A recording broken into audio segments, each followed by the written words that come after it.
اتصال هاتفي معنا الإعلامي رفيق لطف. تفضل على هوا حضرتك. السلام عليكم ورحمة الله وبركاته. وعليكم السلام ورحمة الله. الله يمسيكم بالخير. حياك الله. الله يبارك كيفك يا دكتور؟ شو أخبارك؟ عساك الله بخير. يحفظك. الله يحفظك يا سيدي الكريم، أنا فقط بدي أعلق على موضوع هذا المدعو عدنان العرعور، لأنه هذا الشخص أذى الشعب السوري بشكل كبير، وهو يتحمل كل أذية نالت أي مواطن في سوريا.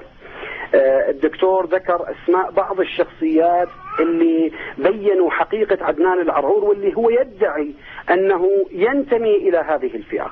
ذكر اسم الشيخ محمد بن صالح عثيمين، وذكر اسم الشيخ ربيع بن هادي المدخلي، ولكن هناك شخصيات كثيرة من أمثال الشيخ عبيد الجابري والشيخ زيد المدخلي والشيخ محمد المدخلي والشيخ عبد المحسن العباد والشيخ خير الدين وائلي والشيخ صالح الفوزان والغديان والجابري والشيخ عبد المالك رمضان الجزائري، وأسماء كثيرة لا حصر لها، تقول بأن هذا الرجل ضال مضل، بل العبارات بالحرف: ليس من أهل السنة، هذا وين ورد الكلام؟ ينبغي الحذر منه، محترق هالك عدنان العرعور. هذه عباراتهم. مدلس، حتى أن ربيع بن هادي المدخلي لو سمحت أخ رفيق، 3 كتب. يرحم والديك أخ رفيق. يرحم والديك يا أستاذ. عيدنا قولهم لو سمحت. حبذا تقول أنه وين ورد هذا الكلام. أيوة. أي نعم. يعني مثلا أعطيك مثال. الشيخ ربيع بن هادي المدخلي ألف 3 كتب، يعني اللي بده بيرجع لهي الكتب. أول كتاب اسمه الردع المنصور على عدنان العرعور. الله أكبر. وألف أعد اسمه مرة أخرى. اسم الكتاب الردع المنصور على عدنان عرعور. يا شباب سوريا، يا عشيرة الفيسبوكيين واليوتبوكيين، ادخلوا على الروابط واخرجوا لنا هذا الكتاب يرحم والديكم. نخوة يا شباب سوريا الشجعان، نخوة. ادخلوا وطالعوه. حرب عالمية ثانية يشنون علينا، احنا رجال ونساء واطفال وحريم وكبار وصغار. عيدوا الله يرحم والديك. وسامحني ولا يهمك دكتور، لعيونك. اسم الكتاب الردع المنصور على عدنان عرعور. الكتاب الثاني انقضاض الشهب السلفية على أوكار عدنان الخلفية. هذه بأي سنة صدرت زميل؟ والله على ما أذكر تقريبا من حوالي 9 سنوات، يعني قبل الأزمة وقبل ما يصير ما يسمى بالربيع العربي. عندهم مضلل ضال مضل. الأصل عندهم أن هذا رجل تكفيري. ألو. طيب نعم أسمع. نعم. تفضل. الأصل عندهم أن هذا الرجل ضال مضل، حتى يستعملون هذه العبارة: قطبي محترق عدنان العرعور. وهناك كتاب آخر: دفع بغي عدنان على علماء السنة والإيمان، وأيضا هذا الكتاب للشيخ ربيع بن هادي المدخلي. دفع بغي عدنان على علماء السنة والإيمان. لا لحظة أخ رفيق. على علماء السنة والإيمان. طيب لو سمحت، لو مرة أخرى أطلب من كل الشباب السوريين، رجال العلم، رجال سوريا الأشاوز، يدخلوا على المواقع ويطلعوها وينشروها. وأتمنى أنا قال لي بعض الأحباب أنه هناك آلاف الروابط ترد عليه. أنا أتمنى الآن أن تدخل هذه الكتب في مئات آلاف الروابط.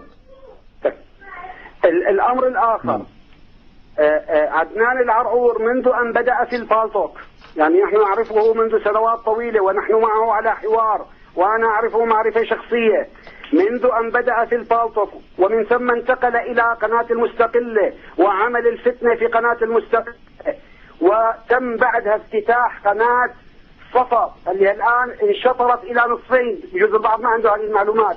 قناة صفا انشطرت بسبب عدنان العرعور، لأنهم وردهم وتاجروا بأعراض المسلمين، ابتداء من السيدة عائشة زوجة النبي صلى الله عليه وآله وسلم وبالصحابة وبعلماء الدين، بهذه التجارة وبهذه SMS التي تصلهم، حصلوا على 60 مليون ريال فقط من زوجة رسول الله والعياذ بالله وحاشا. بهذا الاسم فقط بعنوان الدفاع عن السيدة عائشة حصلوا على 60 مليون ريال سعودي. طيب مرة ثانية أسألك إلى قسمين. سيد رفيق، القناة الأصلية الصفا رفعت دعوة كمل. رفعت دعوة على قناة صفا الثانية ووضعوها في البنر أنه سرقت كل ملفات قناة صفا الأولى، وفعلا اللي بيفتح قناة صفا الأولى وقناة صفا الثانية بيلاقي ما في فرق، نفس المواد تقدم لأنهم انشطروا إلى نصفين. الآن انتقل إلى وصال ليكمل الفتنة هناك.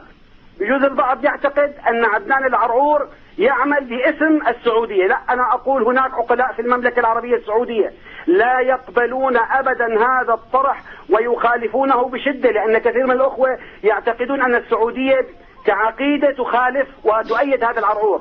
الواقع لا، هناك كثيرين يضللون هذا الرجل ويفسقونه ويبينون من هو على حقيقته.